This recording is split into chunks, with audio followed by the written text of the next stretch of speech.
So today I'm gonna show you how you can easily fix your OBS lag. So it's very simple. What you need to do is you have to right click on your OBS logo. You have to go to your properties section and then you have to go to your compatibility.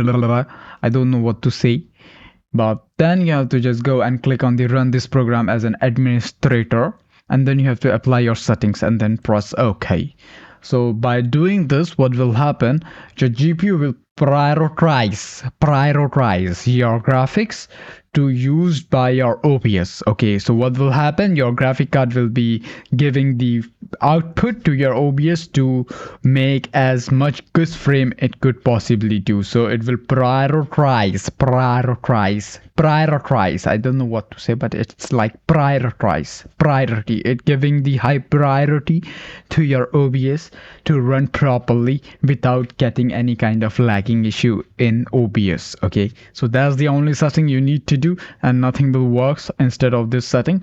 So that's it. Thank you for watching.